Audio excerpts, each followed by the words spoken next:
परम पूज्य जिन धर्म प्रभाविका आर्यका रत्न 105 श्री सृष्टि भूषण माताजी की पावन प्रेरणा एवं निर्देशन में अतिशय क्षेत्र श्री महावीर जी में कई वर्षों से चतुर्विध संघ की आहार उपकरण आदि की व्यवस्था सुचारू रूप से की जा रही है। आप भी इस पुण्यवर्धक कार्य में अपने परिवारजनों के जन्मदिन, वैवाहिक वर्षगांठ एवं पुण्यतिथि पर एक दिन की आहार व्यवस्था में अपना सहयोग देकर पुण्य का संचय अवश्य करें। 1,11,000 से अधिक राशि दान देने वाले परिवार का नाम शिलापट पर अंकित किया जाएगा और शिरोमणि संरक्षक कीर्ति स्तंभ बनने वालों का विशेष आरक्षण रहेगा। इस पुण्य के कार्य से शीघ्र जुड़कर अपना जीवन धन्य करें। और हाँ, पूज्य माताजी के मंगल प्रवचन श्रवण कीजिए प्रतिदिन सिर्फ पारस चैनल पर।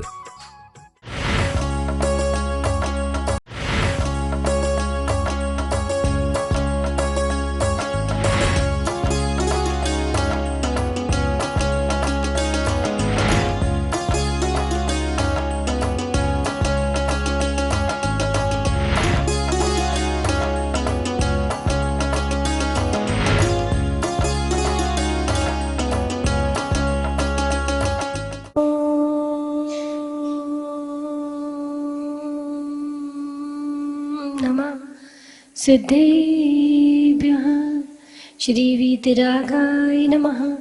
ओम नमृते भगवते श्रीमते श्रीपार्षदशंकराय द्वादशगणप्रविष्टिताय शुक्लध्यान पवित्राय सर्वजय स्वयंभुवे सिद्धाय बुद्धाय परमात्मने परम सुखाय त्रिलोक्यमि व्याप्ताय अनंत संसार चक्र परिवर्धनाय अनंत दर्शनाय अनंत ज्ञानाय अनंत वीर्यानंद सुखाय त्रिलोक्य शंकराय सत्य ज्ञानाय सत्य ब्रह्मणे धरणे प्रणा मंडल मंडिताय ऋषि हरिका श्रावक श्राविका प्रमुख चतुसंगोपसर्ग विनाशनाय घाती कर्म विनाशनाय अघाती कर्म विनाशनाय अपवायम अस्माकं नृत्यम अतिकामं रतिकामं क्रोधम अग्निभयं सर्वशत्रुविघ्नं सर्वोपसर्गं सर्वविघ्नं सर्वभयं सर्वराजभयं संपूजिकानां प्रतिपालिकानां यतीन्द्र सामनित तपोधनानां देशस्य राष्ट्रस्य पुरस्य राज्ञ करोतु शान्तिं भगवान् जिनेन्द्रः करोतु शान्तिं भगवान् जिनेन्द्रः करोतु शान्तिं भगवान् जिनेन्द्रः।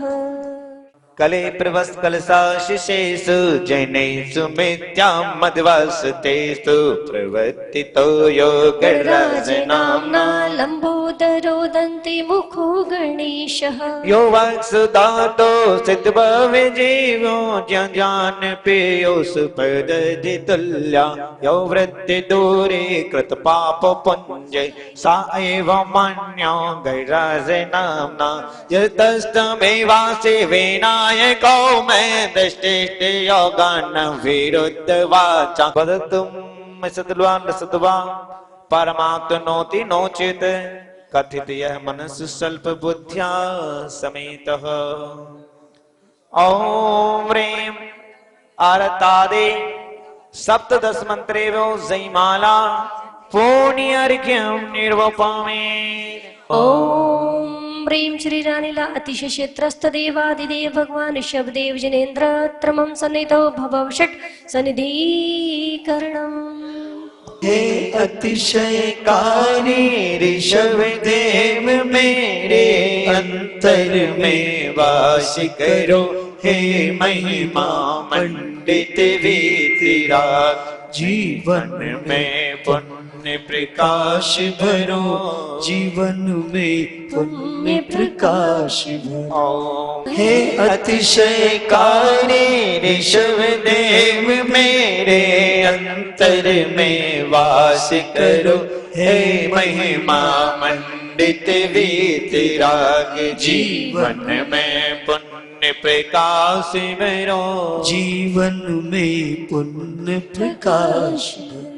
ओम ह्रीं श्री ऋषभदेव जिनेन्द्राय अक्षय पदि प्राप्ते अक्षितान्य रूपामि। हे ऋषभ तुम्हारी पूजा से मैं परम पदार्थ पाया हूँ। हे अतिशयकारी ऋषभ देव मेरे अंतर में वास करो। हे महिमा मंडित वीतराग जीवन में पुण्य प्रकाश भरो। जीवन में पुण्य प्रकाश भरो। ओम ह्रीं श्री ऋषभदेव जनेन्द्राय कावाण विदंशनाय पुष्पं निरूपमेति। कभी आगे कभी पीछे, कभी दाएं कभी बाएं, कभी ऊपर कभी नीचे तोड़ रही गली गली। रेल चली भाई रेल चली दो पहियों की है। सर में जैसे शिल्पी ने छेनी से प्राण फूक डाले। तेईस तीर्थंकर सात बीच में ऋषभ जगत के रखवाले। तुम्हें वंदना कर रहे हैं सभी, हाँ तुम्हें सभी। सो वाणी जिन वाणी माँ, वाणी माँ, वाणी माँ, वाणी माँ, हमको अपना आसरा दो। रसमयी रस ना पिला दो, वाणी माँ जिन वाणी माँ। क्षीरोदधि गंगा विमल तरंगा, सलिल अभंगा सुख संगा। हरि कंचन जारी धार किनारी, तृषा निवारी हित चंगा। तीर्थंकर गण गण दरने जन अंगिर चीचन ध्यानमय ओम ह्रीं जैनोगल सरस्वती देवी जन्म जरा मृत्यु विनाशिनाय झेलम निरूपमेति। बहारों को भटकती रही जिंदगी, दुलारों को भटकती रही जिंदगी, बुढ़ापे में सहारों को भटकती रही जिंदगी, और सांस निकल गई तो कहारों को भटकती रही जिंदगी, कांधों को भटकती रही जिंदगी। क्योंकि बचपन में किताबों का बोझ, बचपन में किताबों का बोझ, जवानी में वासनाओं का बोझ, और बुढ़ापे में चिंताओं का बोझ, और मरे तो लकड़ियों का बोझ। सारी जिंदगी बोझ बोझ में गुजर जाती है। वास्तव में आचार्य कहते हैं कि उनकी जीवन, उनकी जिंदगी, उनका श्वास लेना सार्थक है, जो प्रभु नाम के लिए जीते हैं, प्रभु काम के लिए जीते हैं। उद्देश्य हमेशा अच्छा रखना, श्रेष्ठ करना। श्रेष्ठ पूरा भी नहीं हो पाएगा तो भी पुण्य लगेगा, और निकृष्ट पूरा हो जाएगा तो भी पाप लगेगा। क्योंकि ऐसी ने बहुत अच्छी बात कही थी कि मैं सफल होकर मरना चाहता हूं, मैं असफल कायर होकर नहीं मरना चाहता हूं। और इसी प्रकार से हम सफल हो या नहीं हो, हमेशा एक बात का संकल्प लेना कि परमात्मा मुझे आपकी पूजा का अवसर मिले, गुरुओं को दान देने का अवसर मिले, व्रत उपवास का अवसर मिले। क्योंकि हम अपने श्वासों को गंवाते हैं। दो तरह से जीवन तो नष्ट तो सबका होता है, लेकिन एक का जीवन भोगों में नष्ट होता है और एक का जीवन योगों में नष्ट होता है। एक का जीवन शरीर के भोजन को देने में और दूसरा का आत्मा का भोजन देने में। लेकिन वो धन्य हो जाते हैं जो दान और पूजा करते हैं। दानम पूजा मुक्कम न साव्या तेन बिना। आचार्य तो कहते हैं दान और पूजा श्रावक के लिए श्रेष्ठ कर्तव्य है। और वो क्यों श्रेष्ठ कर्तव्य है? हम रोज पूजन में पढ़ते हैं, ये धूप अनल में खेने से कर्मों को नहीं जलाएगी, निज में निज की शक्ति ज्वाला जो राग द्वेष नसाएगी। क्या कहते भगवान, ये धूप अग्नि में खेदूं, कितनी भी डाल दो, इससे थोड़ी कर्म डलते हैं। ये तो प्रतीक है कि जिस प्रकार से अग्नि में दो जलते हैं, एक आर्त और रौद्र ध्यान की अग्नि में जलते हैं और एक शुक्ल ध्यान की अग्नि में कर्मों को जला देते हैं, विभाव परिणतियों को जला देते हैं। जो विभाव परिणति को जला देते हैं वो जगत पूज्य हो जाते हैं, और जो दुर्भावनाओं में स्वयं को जलाते हैं, दूसरों को जलाते हैं, उनको जलाने के बाद लोग बाहर नहाते हैं। और जो कर्मों को जलाते हैं, कर्मों को नष्ट करते हैं, उनके चरण रज हम माथे पर लगाने के लिए संवेद शिखर, चंपापुर और पावापुर और हर सिद्ध क्षेत्र पर जाते हैं, क्योंकि उनकी चरण रज भी पावन हो गए। हमें अपनी विवाह परिणतियों को जलाना है, जो आज तक हम राग, द्वेष, काम, क्रोध, माया, चार्य में लगे रहे। इन परिणतियों में एक क्षण भी विचार करना, एक क्षण भी हमारी ऊर्जा बहती, ध्यान तो करते हो तुम। आचार्य कहते हैं ध्यान बिना तो जी नहीं सकते हो, या तो आर्त ध्यान करो या फिर धर्म ध्यान और शुक्ल ध्यान करो। शुक्ल ध्यान की भी वर्तमान में हमारी स्थिति नहीं, पर्याय जन्य योग्यता नहीं, लेकिन कोई बात नहीं, गाड़ी ट्रेन देर से आएगी तो भी हम बुद्धिमान है। इस उपदेश में बहुत अच्छी बात कही है कि वो विवेकी है जो छाया में बैठकर मिनट का इंतजार करता है, और वो बुद्धिहीन है जो गर्मी के दिन में भी धूप में खड़ा रहता है। हम धूप में, हम अव्रतों की धूप में नहीं खड़े रहेंगे, हम संयम की छांव में खड़े रहेंगे। और संयम हमें जीने की कला सिखाता है। लोग संयम से बड़े घबराते हैं, माता जी कैसे पलेगा, कैसे पलेगा। डॉक्टर डॉल्फ्रूस का कहता है कि जो खाना लोग खाते हैं उस खाने से, आधे खाने से हमारा परिवार चलता। आप समझ गए? हम इतना खा लेते हैं, बेसमय खा लेते हैं और कुत्सित भावों से खा लेते हैं। आपको देखा आज लोगों के अंदर क्यों उपेक्षा भाव है? आज कोई वैसा नेता आ जाए, हीरो आ जाए तो क्या होगा, पूरी अम्बा एक जगह हो जाएगी। हाँ, शहर में कोई बचेगा ही नहीं, बहुत घरों में कोई बचेगा ही नहीं।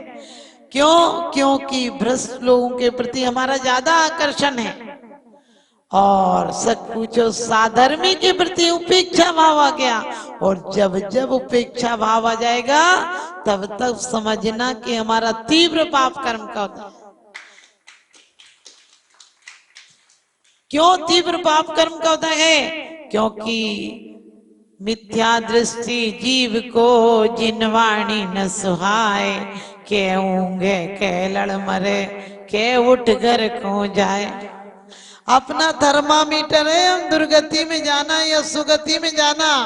यदि हमें सुगति में जाना है, कई लोग कहते हैं पैसा नहीं है तो हम देते, हमने कहा कोई बात नहीं, पैसा नहीं कोई बात नहीं, क्योंकि जीने को हर लोग जिया करते हैं। जीने के ढंग अलग अलग हुआ करते हैं। कुछ महलों में जीते हैं, कुछ झोंपड़ी में जिंदगी गुजार देते हैं, कुछ महलों में नींद की गोलियां लिया करते हैं, और कुछ झोंपड़ियों में बेफिक्र सोया करते हैं। ये जरूरी नहीं कि तुम कहां पर कितना पैसा पाया है, ये देखना कि मैंने कैसा दिल पाया है। हमने यदि पवित्र दिल पाया है तो पैसा कोई मायना नहीं रखता है। चक्रवर्ती की विभूति भी यदि धर्म की अवहेलना कर देती है तो नरक चली जाती है, और एक गरीब की भी आराधना होती है तो एक मेंढक भी प्रमुदित भाव से क्षणादासी स्वर्ग, क्षण भर में क्षण को स्वर्ग में देवता हो जाता है। परमात्मा में कोई चिंता नहीं, पैसा मिले या नहीं मिले, कम होगा तो भी चला लेंगे, लेकिन अशुभ परिणाम ना हो, धर्म की हानि के भाव ना आए। धर्म के लिए ये भाव आए, अकलंक निकलंक की तरह अपने आप के प्राणों की बाजी लगा दी, लेकिन धर्म की ध्वजा को फहराया। एक नहीं कितने हमारे साधु संत जिन्होंने समाधि पूर्वक या अपन बड़ी समाधि मरण में पड़ते हैं कि उन्होंने धर्म को नहीं छोड़ा। हम धर्म क्रिया कांड में जितना कर पाओ उतना सख्ती से करो, लेकिन आज के दिन हवन करना है, और ये हवन वैज्ञानिक दृष्टि से भी हमारे जीवन में बहुत लाभकारी है। लाभकारी इसलिए है क्योंकि कहते हैं इसके कारण अशुभ जो वातावरण है वो शुद्ध हो जाता है, और मंत्रों के द्वारा जितने भी आप आगम में पुराण उठाकर देखेंगे, किसी को कोई मंत्रों की सिद्धि करना पड़ी, कोई काम अटका, सबने क्या की, मंत्रों की सिद्धि की। धात की खंड जाना आसान बात थी क्या? पद्म नाम को तो पता था यहाँ कोई आ ही नहीं सकता है, लेकिन आप पढ़ते हैं हरि द्रौपदी धात की खंड माही, तुम्हें गो सहाई भला और नाही। कि वास्तव में जिसने नाम लिया, मंत्र का मतलब क्या है? मंत्र का मतलब है मन में वो धारणा बन जाए। हम किताब पढ़ते हैं लेकिन शास्त्र और विनतियों का पाठ करते हैं। पाठ का मतलब है वो लय बन जाए, वो हमारे जीवन में श्रृंखला बन जाए, माला की तरह 24 घंटे घूमे। आपको पता है कहीं औरतें जाती हैं तो पुरुष बहुत संभल के रहते हैं। सृष्टि मंगलम सेवा समिति में आहार, उपकरण, ज्ञान, औषध एवं करुणा जैसे महान कार्यों में सराहनीय सहयोगी परिवार हैं। श्री विनय कुमार जैन, श्रीमती सरिता जैन, शालीमार बाग, दिल्ली। पाटोदी परिवार, कतरास। श्री सुशील कुमार जैन, धर्मपत्नी Shrimati Nirmal Jain, Shri Arihant oil and general mills, Tehsil road, Jagraon, Punjab. Shri Bhupendra Jain, Shrimati Mamta Jain, Shalimar Bagh, Delhi. Pandya परिवार, डेह, जिला नागौर, राजस्थान। प्रतिष्ठान सुगनचंद फूलचंद पांड्या, डेह, जिला Nagaur, Rajasthan. Sethi flour mills private limited, Chargawa, Gorakhpur, Uttar Pradesh. परम पूज्य जिन धर्म प्रभाविका आर्यका रत्न 105 श्री सृष्टि भूषण माताजी की पावन प्रेरणा एवं निर्देशन में अतिशय क्षेत्र श्री महावीर जी में कई वर्षों से चतुर्विध संघ की आहार, उपकरण आदि की व्यवस्था सुचारू रूप से की जा रही है। आप भी इस पुण्यवर्धक कार्य में अपने परिवारजनों के जन्मदिन, वैवाहिक वर्षगांठ एवं पुण्यतिथि पर एक दिन की आहार व्यवस्था में अपना सहयोग देकर पुण्य का संचय अवश्य करें। 1,11,000 से अधिक राशि दान देने वाले परिवार का नाम शिलापट पर अंकित किया जाएगा और शिरोमणि संरक्षक कीर्ति स्तंभ बनने वालों का विशेष आरक्षण रहेगा। इस पुण्य के कार्य से शीघ्र जुड़कर अपना जीवन धन्य करें। और हाँ, पूज्य माताजी के मंगल प्रवचन श्रवण कीजिए प्रतिदिन सिर्फ पारस चैनल पर।